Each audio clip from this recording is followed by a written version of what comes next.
'దురంధర్ 2' అదే 'Dhurandhar revenge'. Revenge జనం ఏదైతే ఎక్స్పెక్ట్ చేశారో ఆ ట్విస్ట్లు ఆ కంటెంట్ జెన్యూన్గా ఉంది సినిమా.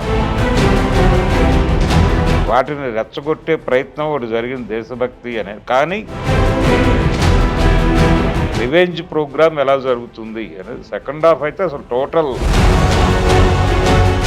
అదైతే షాక్ అందరికి ఆ క్యారెక్టర్ పెట్టడం అనేది. జనాలకి కనెక్ట్ అయినటువంటి క్యారెక్టర్ కాబట్టి దాంతో ట్రావెల్ అయ్యారు. నోట్ల రద్దుకు సంబంధించినటువంటి ఎపిసోడ్ ఒకటి దాదాపు 4 గంటల సినిమాలో ఆడియన్స్ ఎక్కడా కూడా పెద్దగా ఇబ్బంది పడలేదు. అంటే ఒక రకంగా బాలీవుడ్ కంబ్యాక్ అన్నట్టుగా ఉంది. భరద్వాజ గారు 'దురంధర్ 2' అదే 'దురంధర్ రివెంజ్'. రివెంజ్ ఎస్, చూసొచ్చాం ఇప్పుడే. ఏంటి పరిస్థితి? ప్రపంచం అంతా వెయిట్ చేసింది 'దురంధర్' కోసం. అంటే మొత్తం జనం ఏదైతే ఎక్స్పెక్ట్ చేశారో, రెండోది వాళ్ళు ప్రమోషనల్ కంటెంట్తో ఏది చెప్పారో ఆ ట్విస్ట్లు ఆ కంటెంట్ జెన్యూన్గా ఉంది సినిమాలో. అంటే టేకింగ్ సైడ్ చాలా హై వోల్టేజ్లో వెళ్ళారు. ఆ హై వోల్టేజ్లో వెళ్ళటం అనేది జనాలకు విపరీతంగా కనెక్ట్ అయింది. అంటే ఒక రకంగా బాలీవుడ్ కంబ్యాక్ అన్నట్టుగా ఉంది పరిస్థితి. అంటే ఈ మధ్య కాలంలో మనం సౌత్ సినిమా జెండా ఎగరేస్తోంది, సౌత్ సినిమాల్లో కథ ఉంటుంది, ఇలాంటివన్నీ మాట్లాడారు అనుపమ్ ఖేర్ లాంటి వాళ్ళందరూ. ఇప్పుడు కొంచెం సీన్ రివర్స్ అయింది. అంటే ఈ రేంజ్ టేకింగ్ అలాగే పెర్ఫార్మెన్సెస్ వైజు అది మాత్రమే కాదు, అసలు టోటల్ ఆర్ట్ డిపార్ట్మెంట్ కావచ్చు, సెట్స్, వాళ్ళు లొకేషన్స్ చూస్ చేసుకోవటం చాలా హై స్టాండర్డ్లో ఉంది సినిమా. టేకింగ్ వైపు కంటెంట్ జోలికి నేను వెళ్ళట్లేదు. కంటెంట్ మనం చాలా డిటెక్టివ్ నవలల్లో చదివేసిన కంటెంటే, అదేం పెద్ద కొత్త విషయమేం కాదు. గూఢచర్యము దానిలో ఉండేటువంటి, అంటే మనం 'ద్రోహుకాల్' అనేటువంటి ఒక సినిమా చూసున్నాం గతంలో, గోవింద్ నిహలానీ గారు.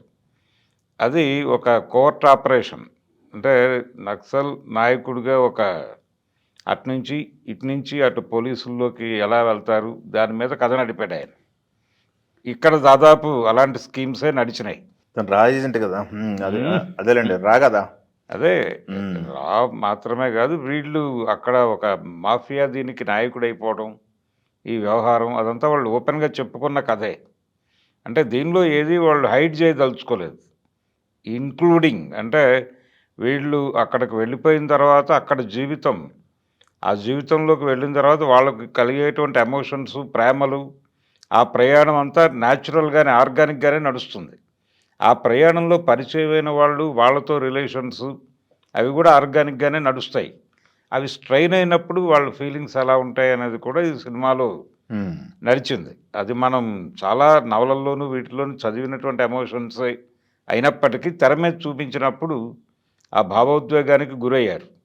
అలాగే ట్విస్ట్లు కంపారిటివ్గా ఈ స్పై ఎలా ఉంటుంది, ఈ స్పైయింగ్ ఎలా ఉంటుంది ఒకటి మీద ఒకటికి, అందులో క్లైమాక్స్లో ఒక అద్భుతమైన ట్విస్ట్ ఉంటుంది. అంటే ద్రోహం అనేది అన్ని వైపుల నుంచి జరుగుతుంది. రెండోది, ఇప్పుడు ఇంటర్నేషనల్ దీనికి ఎక్స్పోజ్ అయిపోయిన తర్వాత సమాచారం అమ్ముకోవటం అనేది ఎలా నడుస్తోంది అనే దాని మీద కూడా కొన్ని సీన్లు అల్లాడు.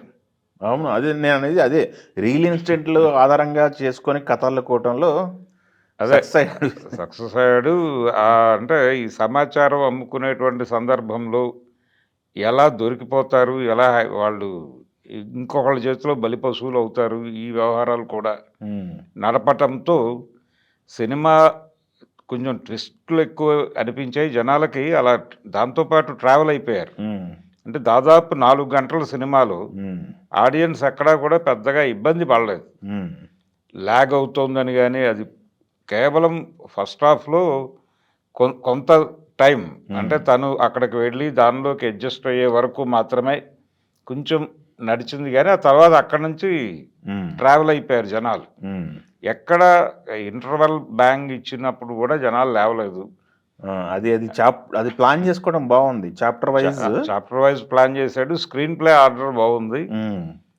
ఫ్లాష్ బ్యాక్లు మధ్యలో తీసుకొచ్చి మాట్లాడటం, ఈ అల్లిక బాగుంది. అంటే జనరల్గా ఇలాంటి కథలు మన వాళ్ళు ఏం చేస్తారంటే, దీనిలో దేశభక్తిని వీటిని చూసేసి దీన్ని ఎంబోజ్ చేసేస్తే సరిపోతుంది అనుకుంటారు. కానీ ఆ లైఫ్ను చూపించే ప్రయత్నం జరగదు. ఆ లైఫ్ దానిలో ఉండేటువంటి ఘర్షణ చూపిస్తూనే ఒక హై వోల్టేజ్ యాక్షన్ ఎపిసోడ్లు ప్లాన్ చేయటం అనేది ఈ సినిమాకి కలిసి వచ్చిన అంశం. పార్ట్ 1లో ఈ హడావిడి ఉండదు, అది టోటల్ యాక్షన్ డ్రామాగానే నడుస్తుంది. అందుకని దానికంటే నెక్స్ట్ లెవెల్లో ఉంది ఇది. ఈ నెక్స్ట్ లెవెల్లో ఉండటానికి రీజన్ ఏంటంటే కథ కంటే కూడా క్యారెక్టరైజేషన్ మీద ఎక్కువ కాన్సన్ట్రేషన్ జరిగింది అన్ని వైపులా. ప్రతి క్యారెక్టర్ అంటే సంజయ్ దత్ చేసినటువంటి క్యారెక్టర్ కూడా ఎస్పీ క్యారెక్టర్ని కూడా క్యారెక్టరైజేషన్ మీద ఎక్కువ శ్రద్ధ పెట్టారు. క్యారెక్టరైజేషను, మేనరిజమ్స్ వీటి మీద ఎక్కువ కాన్సన్ట్రేట్ చేయటంతో ఎక్కడా కూడా అది ఒక ఫ్రెష్నెస్ వచ్చింది కథకి. ఆ ఫ్రెష్నెస్ రావటం అనేది ఆడియన్స్కి చాలా వాళ్ళు కొత్తగా ఫీల్ అయ్యారు. మాధవన్ చేసిన క్యారెక్టర్ కూడా సెకండ్ హాఫ్లో ఇంపాక్ట్ బాగా చూపించింది అది. డెఫినెట్గా అంటే తను కూడా అసలు చాలా ఫ్రెష్గా అనిపించాడు. ఫ్రెష్గా న్యాచురల్గా ఆయన చూస్తున్నట్టుంది స్క్రీన్ పైన. అంతే అంతే ఎక్కడ అంటే టేకింగ్ సైడ్ అసలు చాలా హై లెవెల్లో వెళ్ళారు. ఆదిత్యధర్ డైరెక్టర్గా ఇతను ఒక అద్భుతం అనిపించే లెవెల్. అంటే ఒక ఇబ్బంది ఉంది కథలో. అంటే ఇక్కడి నుంచి అక్కడికి వెళ్ళి సర్జికల్ స్ట్రైక్ అంటున్నాం మనం మామూలుగా. అక్కడ ఆ దేశంలో జరిగినటువంటి అనేక విధ్వంసాలు, ఆ విధ్వంసాలు పేరుతో జరిగినప్పటికీ పక్క దేశంలోకి వెళ్ళి ఆపరేషన్ చేయటం. ఇప్పుడు మొన్న కూడా చూసాం మనం. మొన్న అమెరికా చేసినటువంటి ఇరాన్ దాడుల్లో నేరుగా వెళ్ళిపోయి అక్కడ ఆపరేషన్ చేయటము ఇవన్నీ చూసాం. ఈ సంఘటనలన్నీ కూడా వెనిజులా ప్రెసిడెంట్ని తీసుకెళ్ళిపోవటం ఇవన్నీ కూడా జనాలకు కనెక్ట్ అయ్యి ఈ ఇంటర్నేషనల్ లెవెల్లో జరుగుతున్నటువంటి మిలిటరీ ఆపరేషన్స్, పర్టికులర్గా ఎక్స్ట్రీమిస్ట్ ఆపరేషన్స్, దావూద్ ఇబ్రాహిం వీళ్ళకు సంబంధించిన అదైతే షాక్ అందరికి ఆ క్యారెక్టర్ పెట్టనేది. అవును, అది క్యారెక్టర్ అంటే అది ఏమిటి ఆ స్థాయిలో ఆపరేషన్ నిజంగా ఉందా అనే చర్చలోకి వెళ్తే ఆ గొడవ వేరుగా ఉంటుంది. కానీ జనాలకి కనెక్ట్ అయినటువంటి క్యారెక్టర్ కాబట్టి దాంతో ట్రావెల్ అయ్యారు. దాని మీద రకరకాల స్పెక్యులేషన్ న్యూస్ జనాల బుర్రల్లో ఉంది.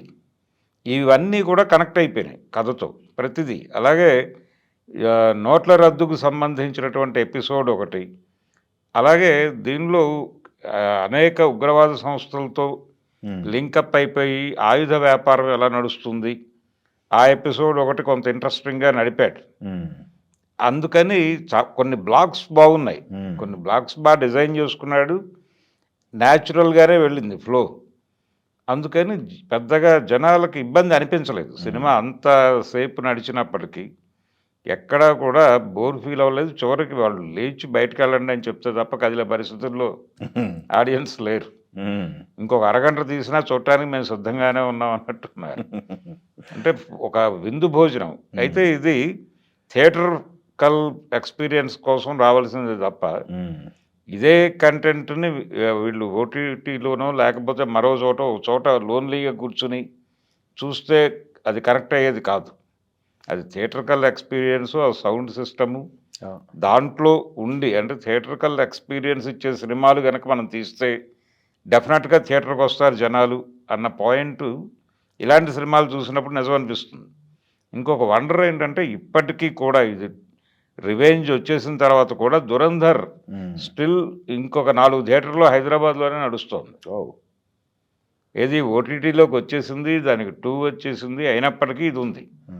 దీనికి రావడానికి ముందు చాలామంది ఆ థియేటర్లకు వెళ్ళి అది ప్రిపేర్ అయ్యి వస్తున్నారు. అదొక విచిత్రమైనటువంటి సందర్భం చూశాను నేను ఈరోజు. అంతే, అంతగా స్ట్రిక్ అన్నారు. ఇంటర్నల్గా కొన్ని ఫీలింగ్స్ ఉన్నాయి జనాలకి, వాటిని రెచ్చగొట్టే ప్రయత్నం ఒకటి జరిగింది దేశభక్తి అనేది. కానీ అదే ప్రధానమైన ఎలిమెంట్ అనుకోలేదు. అది దాని మీదే నడిపితే జనాలు ఇది మరొకసారి ఇబ్బంది పడతారు అనే విషయం అతనికి తెలుసు. దాన్ని నేపథ్యంగా మాత్రమే తీసుకున్నాడు. నేపథ్యంగా తీసుకుని మిగిలిన ఆపరేషన్స్ మీద వెళ్ళాడు.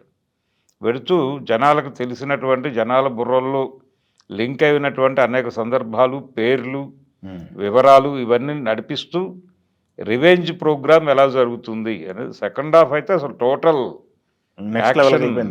యాక్షన్, అలాగే పర్టికులర్గా అది ఒరిజినల్ ఆ ఏరియాలో జరుగుతోంది అనేటువంటి ఫీలింగ్ కలిగించగలిగాడు ఆడియన్స్కి. అందుకని బాగా దానిలోకి వెళ్ళిపోయారు జనాలు.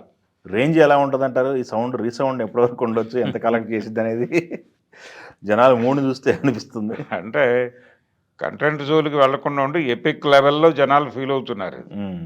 ఈ ఎపిక్ లెవెల్ ఫీలింగ్ వచ్చినప్పుడు రిపీట్ ఆడియన్స్ ఖచ్చితంగా ఉంటారు. రిపీట్ ఆడియన్స్ ఉంటారు. అది నెమ్మదిగా మాట్లాడుతున్నారు. సోషల్ మీడియాలో మాట్లాడటము చాలా అగ్రెసివ్‌గా మాట్లాడటం కూడా జరుగుతోంది. ప్రీమియర్స్ చూసాం మనం. ప్రీమియర్స్‌కే ఈ హడావిడి ఉంది. ఈ హడావిడి ఉందంటే రేపటి నుంచి థియేటర్ల దగ్గరికి పోటెత్తుతారు జనం. దీని ఇంపాక్ట్ ఇతర సినిమాల మీద డెఫినెట్‌గా ఉంటుంది.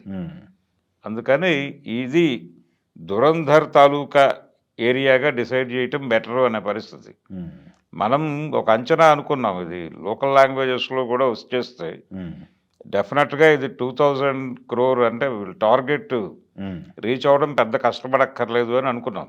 రెండోది ఎలిమెంట్స్ దీనిలో సాంగ్స్ మరొకటో ఒక కమర్షియల్ ఫార్ములా అనేది లేకుండా సిచ్యువేషనల్గా తనదైనటువంటి ఒక ఫార్ములా డిజైన్ చేసుకుంటూ ఆడియన్స్ని ఎంగేజ్ చేయడానికి ఎక్కడెక్కడ ఏ బ్లాక్ పెట్టుకోవాలి అన్న పద్ధతిలో ఆ స్క్రీన్ ప్లే డిజైన్ చేసుకోవటం, అది కనెక్ట్ అయింది. ఫార్ములా కోసం ఎక్కడా పాకులాడలేదు, అది కనెక్ట్ అయింది జనాలకి. సో ఇన్ని విధాలుగా నటీనటులు అందరూ చాలా బాగా చేశారు. ప్రతి ఒక్కరు తనైతే టోటల్గా అసలు ఆ క్యారెక్టరే తానుగా బిహేవ్ చేశాడు రణ్వీర్ సింగ్. ఇలా ప్రతి ఒక్క క్యారెక్టర్ని చాలా అద్భుతంగా డిజైన్ చేశారు. బాగుంది సినిమా, టోటల్గా ఎమోషనల్గా ఉంది, ఎంగేజింగ్గా ఉంది. ఎంగేజింగ్గా అంత సుదీర్ఘకాలం థియేటర్లో కూర్చుని ఎవడూ ఇబ్బంది పడకుండా ఎంగేజ్ కావటం అనేది మామూలు వ్యవహారం కాదు.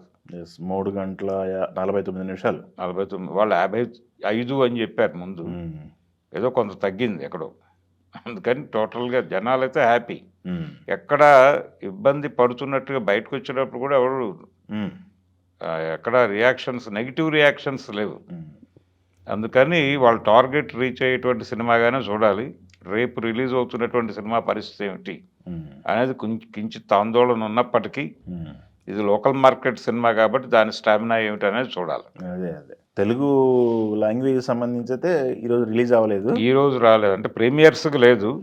రేపు కంటెంట్ సంబంధించి ఏదో ఇబ్బంది అని లోడ్ అవ్వలేదు అన్నారు. మరి అదే కంటెంట్ లోడా లేకపోతే వాళ్ళకి ఇన్ టైంలో ఆ లాంగ్వేజ్లో ట్రాన్స్లేషను ఆ యాక్టివిటీ జరిగి ఉండకపోవచ్చు. రేపైనా వస్తుంది. జనాలు ఈగర్లీ వెయిటింగ్. ఓకే, అది తెలుగు వచ్చేస్తే అక్కడికి రష్ అయిపోతారు జనాలు. లోకల్ లాంగ్వేజెస్లో వచ్చేస్తుంది. రేపైనా రిలీజ్ అవ్వక తప్పదు. వచ్చేసిన తర్వాత దాని ఇంపాక్ట్ చాలా బలంగానే బాక్స్ ఆఫీస్ దగ్గర ఉంటుంది. చూద్దాం లాంగ్ రన్లో ఎలాంటి.